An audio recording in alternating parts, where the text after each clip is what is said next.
Hello students, in this audio video we are going to discuss the human capital formation in India from Indian economic development.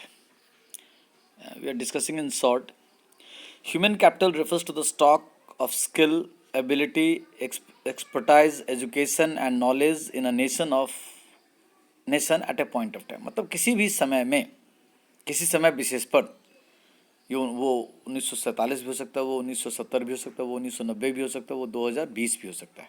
तो at a point of time अपने देश में किसी देश विशेष में कितने human being है जो स्किल्ड हैं, किसी न किसी तरह की एबिलिटी उनके अंदर है, एक्सपर्टाइज है, एजुकेशन सर्टिफाइड हैं या नॉलेज है किसी विशेष तरह के ज्ञान का जिसके बल पर वो कोई आर्थिक क्रियाकलाप करके अपना जीविकोपार्जन कर सकते हैं. ऐसे सारे ह्यूमन के स्टॉक को ह्यूमन कैपिटल कहते हैं.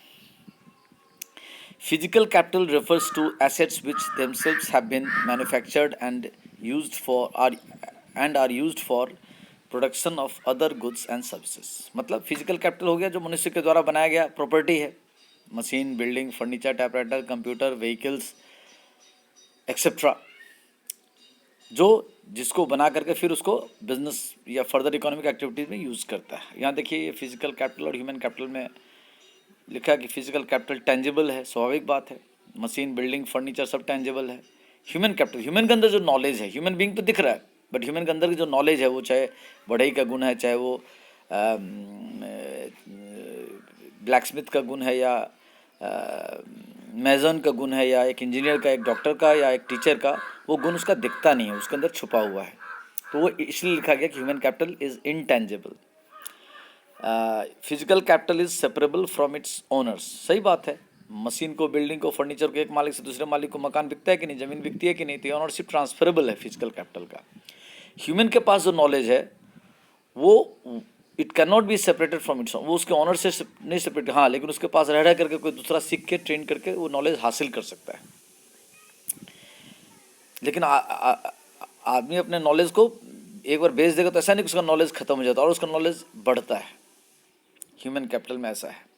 थर्ड पॉइंट है physical capital is perfectly mobile between the countries. बिल्कुल सही बात है. फिजिकल कैपिटल एक देश से दूसरे देश, एक जिला से दूसरे जिला, एक गांव से दूसरे गांव, एक व्यक्ति से दूसरे व्यक्ति ट्रांसफर होते रहता है ऑनरशिप. और ह्यूमन कैपिटल क्या है, its mobility is restricted by nationality and culture. ये किसी देश विशेष का राष्ट्रीयता तक सीमित रहता है या किसी समाज संस्कृति तक सीमित रहता है. Physical capital depreciates over time due to constant use or due to change in technology.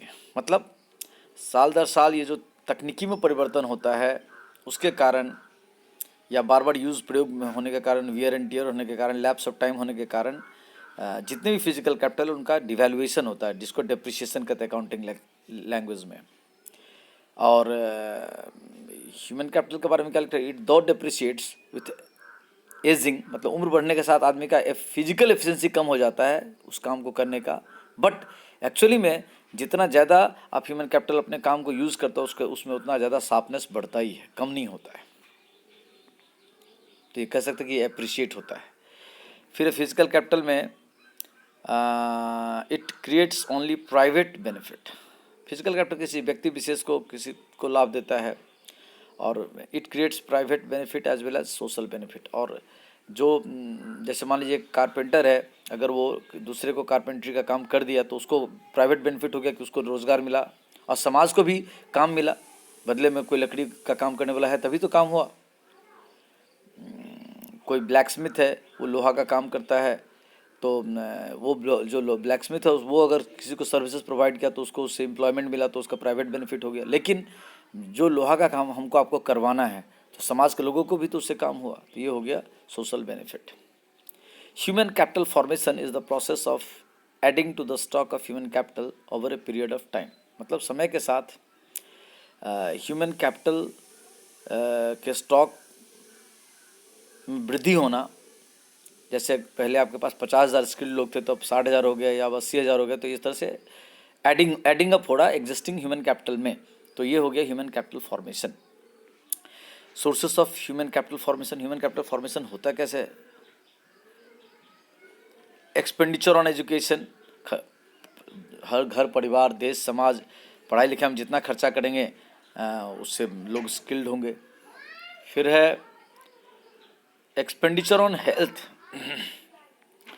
लोगों के स्वास्थ्य पे खर्चा करेंगे तो स्वास्थ्य पे खर्चा करने से उनका हेल्थ ठीक रहेगा तो काम अच्छा ढंग से कर पाएंगे। ऑन द जॉब ट्रेनिंग, कुछ लोग काम करते करते सीखते हैं।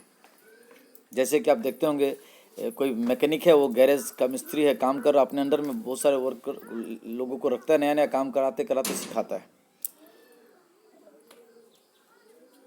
कोई कंपनी में मैनेजर सेल्समैन नया ज्वाइन करता है, कुछ कोई सेल्स का एक्सपीरियंस नहीं है, लेकिन वो सीनियर्स लोग के अंडर में काम करते करते सीख जाता है। उस तरह से कोई जो MBBS का डिग्री ले लेता है, वो अपने सीनियर डॉक्टर्स के अंडर में काम करते करते अपने प्रैक्टिकल नॉलेज को एनहांस करते। ये हो गया on the job training. Study programmes for adults, जो बड़े हो गए हैं, 10 साल से 18 साल से बड़े हो गए, उन लोगों के अलग से पढ़ाई का कार्यक्रम बनाना, यदि वो नहीं पढ़ लिख पाए थे पहले, या कोई नया चीज़ का ट्रेनिंग लेना है। Migration and expenditure on information. हाँ, माइग्रेशन का मतलब होता है कि जैसे मान लीजिए किसी दूसरे जगह में स्किल्ड लोग हैं, लेकिन वो आपके एरिया में आकर रहने लगे, तो आपके एरिया में ह्यूमन कैपिटल फॉर्मेशन हुआ। और इन्फॉर्मेशन, आप सूचना तंत्र पे खर्चा करते हैं, बाहर एडवर्टीजमेंट देते हैं कि यहाँ पे इस फैक्ट्री में ये जॉब है, इसकी रिक्वायरमेंट है, तो बाहर से लोग उस इन्फॉर्मेशन को पढ़ के, एडवर्टीजमेंट को पढ़ के आपके तरफ आते हैं, तो ऑटोमेटिकली आपके पास human capital, skilled population, trained population बढ़ जाती है, तो ह्यूमन कैपिटल फॉर्मेशन होता है। Human resource development, it refers to the development of the set of individual that makes up the workforce of an organization। मतलब human resource development का मतलब हो गया, it refers to the development of the set of individual, एक individual में development करना, विकास करना, that makes up the work force, जिससे काम करने वाले जो पॉपुलेशन है, वर्क फोर्स उसको कहता है, ऑफ एन ऑर्गेनाइजेशन, किसी संस्था का, वो दिन पर दिन उसमें विकास हो। बिजनेस सेक्टर और इकोनॉमी, या फिर किसी बिजनेस का या पूरे देश के इकोनॉमी का।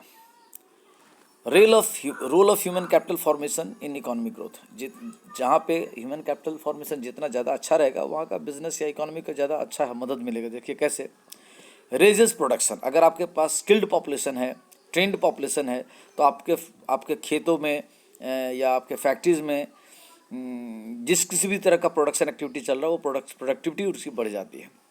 Changes in emotional and physical environment of growth, हाँ, और जो ट्रेंड स्किल्ड पॉपुलेशन होता है ह्यूमन कैपिटल फॉर्मेशन होने के कारण, तो काम करने का जो एक इमोशंस होता है, जो वहाँ का प्राकृतिक फिजिकल इन्वायरमेंट होता है, वो एक काम जैसा कार्य, वर्किंग कल्चर वहाँ बन जाता है। इम्प्रूव्स क्वालिटी ऑफ लाइफ, हाँ, और लोगों का रहन सहन, जीवन स्तर में सुधार होता है। रेजेज लाइफ एक्सपेक्टेंसी, अगर आपका ह्यूमन कैपिटल फॉर्मेशन है तो उसके हेल्थ का भी ध्यान रखा गया, उसके एजुकेशन का भी ध्यान रखा गया है, वो स्किल्ड भी है तो उसको जॉब भी मिल रहा है और बीमारी का इलाज भी करा पड़ रहा है, इसलिए रेजेज लाइफ एक्सपेक्टेंसी, वो उसका जीवन स्तर ज़्यादा अच्छा हो जाता है, बड़ा हो जाता है। इनोवेटिव स्किल्स, और ऐसा नहीं कि जो स्किल्ड पॉपुलेशन है जितना नॉलेज है उसी पे काम कर रही है, वो दिन पर दिन कुछ नया करने के बारे में सोचते रहती है। इनोवेशंस मतलब वही हो गया कि नए नए टेक्नोलॉजी का, नए नए काम करने के तरीके का इस्तेमाल करना, यूज़ करना, आविष्कार करना। Raises social justice and equality, और जितने आपके पास स्किल्ड पॉपुलेशन रहेंगे, क्वालिफाइड पॉपुलेशन रहेंगे, जिसका हेल्थ अच्छा है, एजुकेशन अच्छा है, सिविलाइज्ड है, कल्चर्ड है, हाइजीन का अच्छा ध्यान रखते हैं, तो मोरालिटी का ज़्यादा ध्यान रखते हैं, तो इसका मतलब है कि उस समाज में, उस सोसाइटी में there will be social justice and equality, और समानता रहेगा। Problems facing human capital formation, लेकिन किसी भी देश के ह्यूमन कैपिटल फॉर्मेशन बढ़ाने में बहुत सारे प्रॉब्लम भी होते हैं। क्या प्रॉब्लम है? राइजिंग पॉपुलेशन, गवर्नमेंट सपोज कीजिए 5 करोड़ पॉपुलेशन के लिए पढ़ाने लिखाने एक्सेट्रा का व्यवस्था करती है, लेकिन तब तक पॉपुलेशन बढ़ के वो 7 करोड़, 8 करोड़, 10 करोड़ हो जाता है। तो जो ज़रूरत से ज़्यादा पॉपुलेशन बढ़ जाता है, एक्सपैंड कर जाता है, तो गवर्नमेंट का जो स्कीम्स है, उनको उनके हेल्थ को ध्यान रखने का, उनके एजुकेशन देने का, उनको ट्रेन करने का, वो कम पड़ जाता है। High regional and gender inequalities, हाँ, और क्षेत्र के हिसाब से किसी क्षेत्र में बहुत अच्छा स्टैंडर्ड ऑफ लिविंग है, बहुत अच्छा एम्प्लॉयमेंट कंडीशंस है, हेल्थ कंडीशंस है, और कहीं पे education facility, health facility, training facility सब कम है। इस कारण से डिस्पैरिटी है, इनइक्वालिटी है रीजनल के हिसाब से। जेंडर इनइक्वालिटीज, हाँ, और हमारे समाज में एक्चुअली इसको इनइक्वालिटी नहीं, ठीक है, मैंने हम लोग वुमेंस को ज़्यादातर चाहते कि वो इंडोर मैनेजमेंट को संभाले, तो इस चक्कर में हम लोग क्या करते हैं, वुमेंस को नहीं चाहते कि बाहर का काम वो सीखे, तो मेल ज़्यादा ट्रेंड हो जाते हैं, जबकि वुमेन घर के काम तक ही एक्सपर्टाइज रखती हैं। Brain drain, brain drain means होता है कि अब जैसे मान लो इंडिया में इंजीनियर्स हैं, डॉक्टर्स हैं, साइंटिस्ट हैं, वो यहाँ पे पढ़ाई लिखाई करके डिग्री तो ले लेते, लेकिन उसके बाद वो अमेरिका, जापान, जर्मनी जैसे देशों में चले जाते हैं, जहाँ उनको काफ़ी अच्छा पैकेज मिलता है, अच्छा जॉब मिलता है।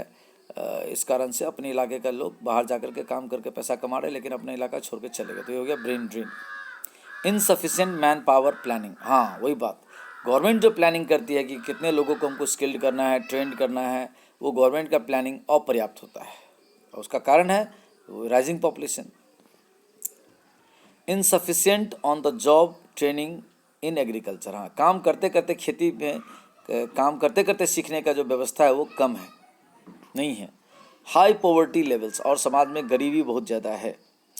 Low economic standards, academic standards, मतलब लोग पढ़े लिखे तो हैं, लेकिन जो ट्रेंड पॉपुलेशन कहते हैं ना कि MBA की हुई है, MBBS की हुई है, इंजीनियरिंग का डिग्री ले लिए हुए हैं, कोई टेक्निकल डिग्री ले लिए हुए हैं, ये सब academics, high level academics certificate properly लोगों के पास नहीं हो, लोग काम करते करते सीख जाते हैं, ऐसे वाले लोग ज़्यादा है। एजुकेशन क्या होता है? It implies the process of teaching, training and learning, specially in schools, colleges, to improve knowledge and develop skills. मतलब बोला एजुकेशन एक ऐसा तरीका है जिसमें टीचिंग, सिखाना, ट्रेनिंग, कुछ काम करने का हुनर को ट्रेनिंग देना, लर्निंग, याद करना, स्पेशली इन स्कूलों में, कॉलेजों में, जिससे कि लोगों का ज्ञान के स्तर में वृद्धि हो, स्किल के लेवल में डेवलपमेंट हो, दैट इज कॉल्ड एजुकेशन। तो एजुकेशन का ऑब्जेक्टिव क्या है, इंपॉर्टेंस क्या है? एजुकेशन प्रोड्यूसेस गुड सिटीजन्स, शिक्षा हमें अच्छे सिटीजन्स देती है। Education facilitates use of resource in the country, education हम लोगों को क्या करते हैं, रिसोर्स, संसाधनों को प्रयोग में लाने का अवसर प्रदान करती है। डेवलप्स साइंस एंड टेक्नोलॉजी, जितने ज़्यादा एजुकेटेड लोग रहेंगे समाज में, साइंस और टेक्नोलॉजी का यूज़ बढ़ेगा। Expands mental horizon of the people, मतलब लोगों के मानसिक सोच के दायरा को बड़ा करती है। Promotes cultural standards of the citizens, और लोगों के जो सांस्कृतिक रहन सहन का तरीका होता है, बोलने सोचने का तरीका होता है, दूसरों से व्यवहार करने का तरीका होता है, उसमें भी विकास होता है।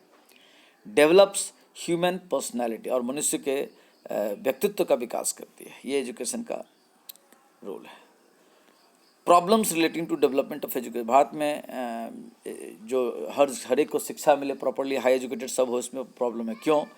लार्ज नंबर ऑफ इलिटरेट्स, अनपढ़ लोग ज़्यादा हैं।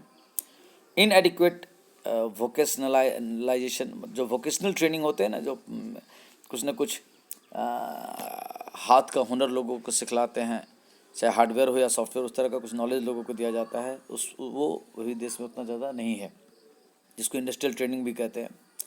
जेंडर बायस वो तो है ही, कि हम लोग चाहते हैं कि वुमेंस को ज़्यादा एजुकेटेड ना करे, सर्टिफाइड ना करे, वो हाउस होल्ड मैनेजमेंट तक ही ये रहे। फिर है लो रूरल एक्सेस लेवल, मतलब ग्रामीण स्तर तक सरकार की जो एजुकेशन से रिलेटेड जो भी प्लानिंग है, जो प्रोसेस है, जो प्रोजेक्ट है, वो गाँव तक नहीं पहुंच पा जाता है, बड़े बड़े शहरों तक ही सीमित रह जाता है। लो गवर्नमेंट एक्सपेंडिचर ऑन एजुकेशन, और सरकार का शिक्षा के ऊपर खर्चा जितना होना चाहिए उससे कम भी है। तो ये हम लोगों ने यहाँ तक पढ़ा, बाकी बाद में समझेंगे। इतना तक तो आप लोग पहले खुद के बुक से भी पढ़िए, समझिए, कोई दिक्कत हो तो ज़रूर पूछिए, लेकिन इस चैप्टर को जल्दी ख़त्म कीजिए, काफ़ी इजी चैप्टर है। Thank you.